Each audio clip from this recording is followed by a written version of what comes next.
Rak prostate je najpogostejši rak pri moškem. Slovenija se uvršča v evropskem zemljevidu zagotovo v sam vrh, tako kar se tiče zgodnjega odkrivanja kot tudi zdravljenja.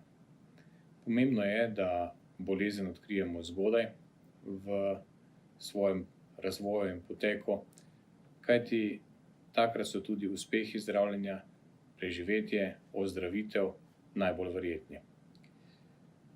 Kako posameznik ugotovi, da ima neko tveganje ali da je sploh morda pri njemu prisoten rak prostate? Nekaj je gotovo. Rak prostate je dedna bolezen in seveda bolniki, ki imajo bolezen v družini, bodisi brata ali očeta, ki je že prebolel takšno bolezen, imajo tudi višje tveganje. Svetujemo, da so ti bolniki pozornejši na to zgodaj v življenju, že po 45. letu. Za ostale pa nekje po 50. letu svetujemo, da opravijo preventivni pregled, lahko pri izbranem zdravniku ali pri urologu, pomerijo PSA in se nato pogovorijo o tej vrednosti in ocenijo, ali je kakšno tveganje za nastanek take bolezni, kot je rak prostate. Ko se postavi sum na bolezen raka prostate, potem specialist urolog opravi pregled prostatopotipa in se skupaj z bolnikom odloči za nadaljnjo diagnostiko, kjer pa sledi odvzem vzorcev iz prostate in nato histološka ali patološka analiza tkiva. In ko imamo dokazan rak prostate, bolnika povabimo na kontrolo, pri čemer pregledamo dosedanje vse izvide in ocenimo, v kakšnem stanju je bolezen. Kot rečeno uvodoma, želimo si odkriti čim več bolnikov, ki imajo bolezen v zelo začetnem stadiju. Zatem skupaj z bolnikom napravimo plan zdravljenja. Če je bolezen v zelo začetnem stadiju, lahko gremo po poti v dve smeri. Na križišču se odločimo, ali bomo šli po poti nadzorovanega opazovanja, kjer bolnik ne dobi specifičnega zdravljenja ali posebnega zdravljenja, ampak se ga le nadzorovano opazuje, meri PSA meritev in se ga redno, enkrat na leto, ponovno povabi na odvzem vzorcev. Bolniki, ki bodisi ne želijo ali niso primerni za opazovanje, pa imajo v začetni fazi bolezni možnost izbrati drugo pot. To je pot aktivnega zdravljenja. Na tej poti imamo možnost operativnega zdravljenja ali obsevanja, tako imenovane radioterapije. Vsaka od teh možnosti nudi nekaj svoje prednosti in tudi svoje slabosti. Ko govorimo o radioterapiji ali obsevanju, je ta v domeni onkologov. Torej, urolog bolnika na to pregleda in vkolikor se bolnik odloči, da bi raje opravil obsevanje prostate kot odstranitev in operacijo, potem se ga napoti na urološko-onkološki konzilij in preda nadaljnjo obravnavo onkologom. Ti ga povabijo na kontrolo in seveda z njim predebatirajo in mu tudi razložijo ves potek samega obsevanja, število obsevanj in jasno morebitne težave, zaplete, ki so s tem tudi povezane. Kadar se bolnik odloči za operativno zdravljenje, ostane v naših rokah. Tukaj skupaj z bolnikom načrtujemo operativni poseg in seveda naredimo plan z ozirom na vse izvide, ki jih ima bolnik in tudi glede na to, kakšna so njegova pričakovanja. Vemo, da so to lahko moški v mlajših letih, po 50. letu, ki so še spolno aktivni in jim spolnost v kvaliteti življenja pomeni veliko. Do tega, da se srečujemo tudi s starejšimi moškimi, ki so spolno že neaktivni ali imate v tem pogledu že težave in seveda iz tega vidika izguba erekcije po operaciji ne pomeni izgube kvalitete življenja. Torej, z ozirom na izvide in tudi pričakovanja bolnika naredimo možen plan operativnega zdravljenja. Razložimo bolniku tudi možne zaplete. Ti so, kar se tiče kvalitete življenja, poleg splošnih zapletov vezanih na poseg, bodisi da je to vnetje ali krvavitev, dolgoročni, predvsem v smislu ali zapiranja vode, uhajanja vode in pa že omenjeno izgube spolne funkcije. Na srečo danes, ko je opravljenih že vrsto operacij, točno vemo, kako je potrebno operativni poseg izvesti, da bo teh težav čim manj. In v resnici lahko rečem, da imamo relativno malo komplikacij na dolgi rok, ki bi kazile kvaliteto življenja.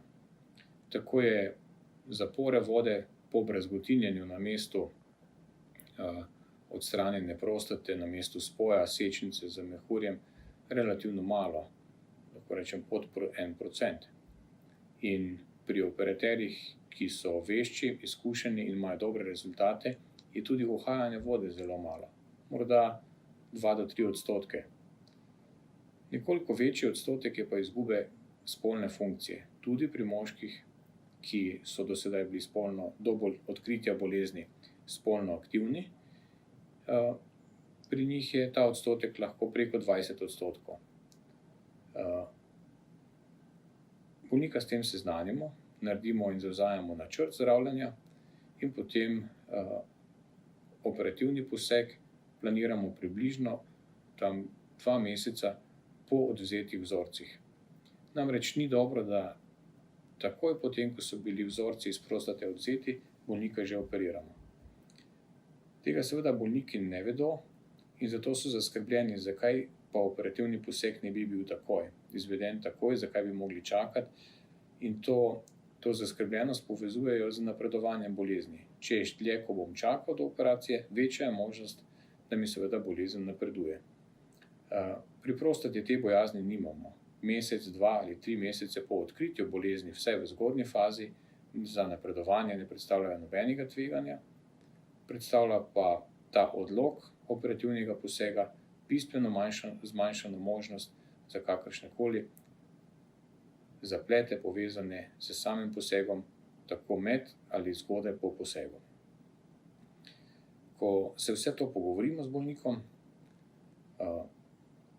bolnika nato vpišemo v čakalno knjigo za operativni poseg in ga približno mesec dni pred posegom obvestimo z vsemi navodili, preiskavami, ki naj bi jih naredil pred posegom, in ga povabimo na operativni poseg. Pri nas je bolnik sprejet na dan posega. V nekaterih bolnišnicah je praksa, da bolnika sprejmejo dan pred predvidenim posegom. Ko se poseg izvede, ima bolnik vstavljene ponavadi 2 drenažne cevke in zmeraj tudi trajni urinski kateter. Dan po posegu vstane, se ga mobilizira, normalno je in pije, in vkolikor povečanega sekrecije ali krvavitve na cevke, ki jih ima za drenažo, ni, lahko le-te odstranimo že dan po posegu in v povprečju 2. do največ 3. pooperativni dan bolnika tudi odpustimo v domačo oskrbo z vstavljenim katetrom. Po tednu dni v povprečju pridejo bolniki na prvo kontrolo do nas, kjer jim potem tudi odstranimo trajni urinski kateter, jih poučimo o nadaljnjih Keglovih vajah, ki preprečujejo uhajanje vode, pregledamo seveda njihovo stanje, rane in jim podamo vsa navodila za nadaljnji potek zdravljenja in tudi za njihovega izbranega zdravnika. Po posegu nekje 10 do 14 dni odstranimo šive iz operativnih ran, izbran zdravnik bolniku nato predpisuje predloge za urinsko inkontinenco, vkolikor jih sploh potrebuje. Prav tako pa na naš predlog izbran zdravnik poda nadaljnje predlog za zdraviliško zdravljenje. Ponavadi le to poteka v zdravilišču Dobrna, ki je usmerjeno in specializirano prav za urinsko inkontinenco, tako pri ženskah kot tudi pri moških. Bolnik je nato v nadaljnji oskrbi pri izbranem zdravniku, k nam pa hodi na redne predvidene kontrole in sledenja glede same bolezni. Le-to je do neke mere odvisno tudi od končnega stadija bolezni. Ko odstranimo prostato in včasih tudi bezgavke, odvisno od predoperativnih izvidov, vse to, ves ta material, ki je bil odstranjen, pošljemo seveda ponovno na analizo, na patološko analizo, na histologijo in ko dobimo končni histološki izvid, le-tega lahko skupaj z kontrolno PSA meritvijo, ki je po 3 mesecih, nekje vrednotimo in ocenimo, kakšno je bila končno stanje po operativnem zdravljenju. Vkolikor je bolezen ni bila razširjena izven prostate in je prva PSA meritev 0,0, torej PSA mora biti 0,0, potem tak bolnik ima naslednjo kontrolo v obdobju pol do 1 leta in naprej z ozirom na seveda izvide. V vmesnem času kontrole in po potrebi dodatno predloge in ostale stvari ureja pri izbranem zdravniku. Z njim se tudi dogovori za morebitne vmesne kontrole pri nas, vkolikor nastanejo kakšne težave. Največkrat ti bolniki, kadar je bolezen, kot rečeno, za začetku odkrita v zelo zgodnjem stanju, v zelo zgodnjem stadiju, ozdravijo, pomeni, da se jim bolezen tako na krvi, kot sicer ne ponovi tudi do 10 in več let po samem operativnem zdravljenju. Kar se tiče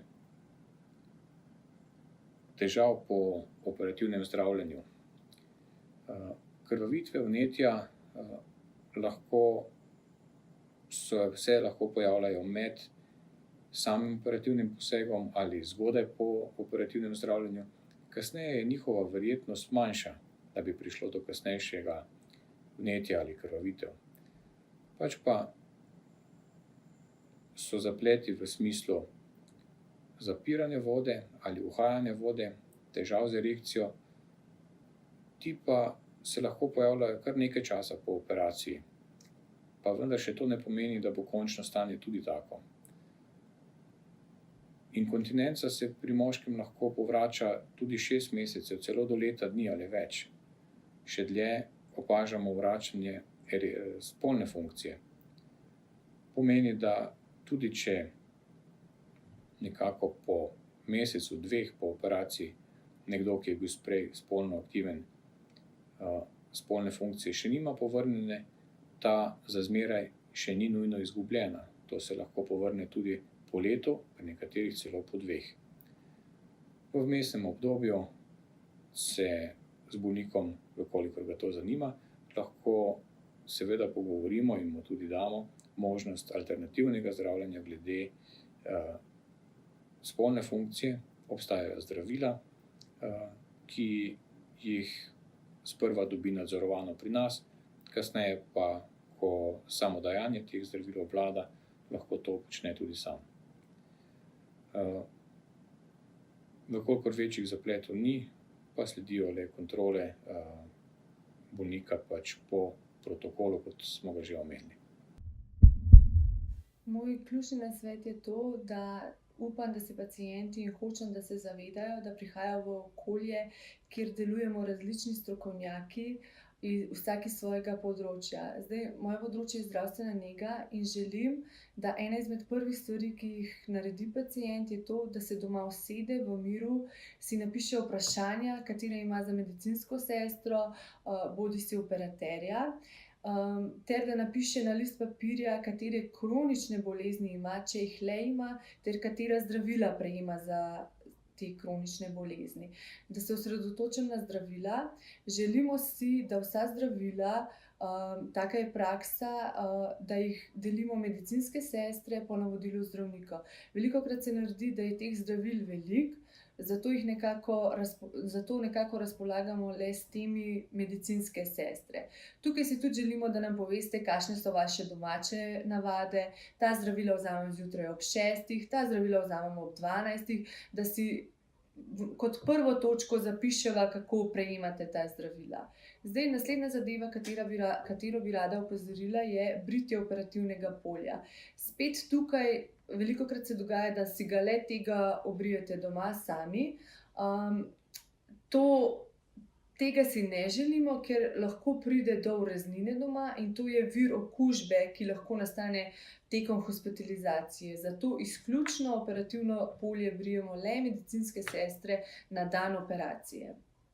Naslednje vprašanje, ki se velikokrat poraja, je to, koliko časa bom v bolnici, kako bom poklical domov svojce, kdaj bojo prišli na obisk. Če se osredotočim na raka prostate, ležalna doba je nekje 2 do 3 dni. Kdaj lahko pridejo vaši svojci? Vsaka bolnica ima čas obiskov, katere medicinske sestre predstavimo.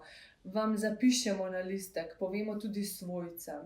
Zdaj, ali lahko svojce pokličete po operaciji? Seveda, takoj, ko boste le zmožni, dobite telefon ter jih pokličete, lahko jih pokličemo tudi mi, odvisno od vaših želja. Zdaj, naslednja informacija, ki je ključna in želim, da si jo zapomnite, je to ocena bolečine. Veliko vas vpraša, ali me bo bolelo, kaj bom naredil, če me bo bolelo. Medicinske sestre imamo za to pripomoček, bi lahko temu rekli, in to je ocena bolečine, ki jo ocenjujemo od 0 do 10. Se pravi, ocena številko 3 je tista ocena, ko vi doma, ko vas boli glava, vzamete nekaj proti bolečinam. Se pravi, ko boste po operaciji ležali na oddelku in vas bo začelo boleti, pa boste rekel, doma bi vzel nekaj proti bolečinam, si želimo, da pokličete tudi nas in rečete, medicinska sestra, boli me za 3, in takrat boste dobili nekaj proti bolečinam. Ne želimo si tega, da vas začne boleti za 6, 7, 8, ker bomo težje zbile bolečino, kot jo bomo zbile pri številki 3. Tako da prosim, zapomnite si, ni smiselno, da vas v bolnici boli, in tudi si ne želimo, da vas boli. Zato le povedati, ko je tista 3 in ko bi rad doma tudi vzel nekaj proti bolečinam. Zdaj, naslednje vprašanje, ki se velikokrat pojavlja, je, kaj bom z urinskim katetrom? Bom imel vstavljen urinski kateter? Kako bom ravnal doma s tem? Urinski kateter boste imeli vstavljen tekom operacije, nato boste imeli vstavljenega tudi tekom hospitalizacije, ter do prvega pregleda po odpustu domov pri specialistu urologu, samemu operaterju. Zdaj, naj vas ne skrbi, po odpustu domov vas bo medicinska sestra, katera bo prisotna, tisti moment poučila o vseh možnih zapletih, ki nastanejo, kaj narediti, če kateter izpade. Zelo smo vesele, če je zraven nekdo od svojcev, ki z vami živi, da sliši, da v primeru težav, da se res lahko obrnete na nas. Na odpustnem pismu bo številka, na katero lahko pokličete, če se karkoli dogaja nenavadnega z urinskim katetrom. Tako da naj vas ne skrbi, o uporabi, o ravnanju z urinskim katetrom boste poučeni po odpustu domov. Ko človek izve za bolezen, ne glede na to, katera je to težka zgodba, ki jo je težko premleti v sebi. Zato marsikdaj tudi preslišimo prenekatero informacijo, ki je pri tem pomembna. Zanima me, kako ste se vi spopadli z boleznijo, ko so vam jo odkrili, kako pravzaprav ste izvedeli za diagnozo in kako se je odvijalo zdravljenje? Ja, jaz lahko povem, da sem preventivno hodil na odvzem krvi za kontrolo PSA vsaki 2 leti. To se pravi, 2-krat, to je minilo 4 leta, je bil PSA v mejah, je bilo vse v redu. Ko sem šel tretjič, to se pravi 6. leto, ne, 6 let sem se kontroliral. Ko sem šel tretjič na kontrolo, pa je bil PSA zvišan, in sicer na 6,3. Po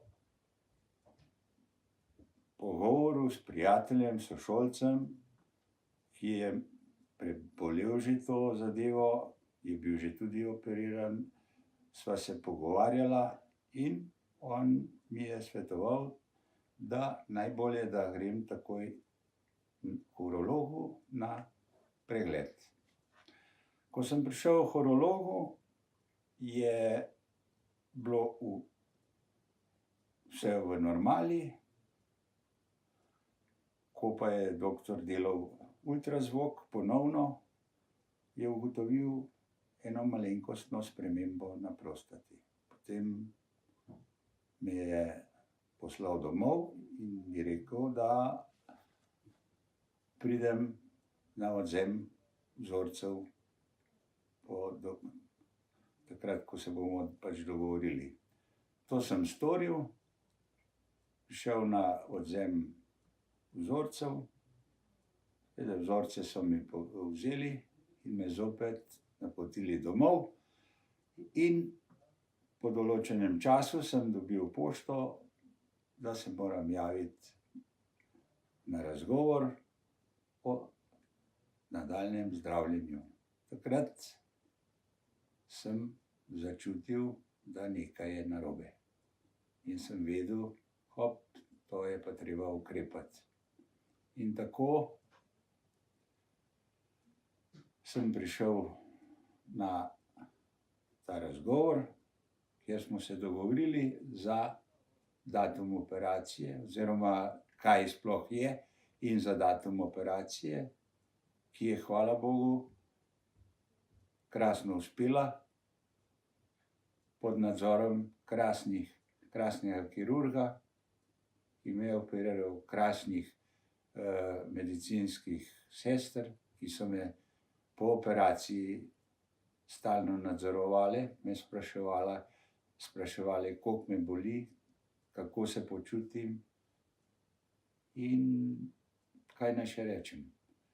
Danes, 2 leti po operaciji, se počutim krasno, nimam nobenih težav z urinom, z vodo, voda mi ne uhaja, kot je to običaj pri teh operacijah.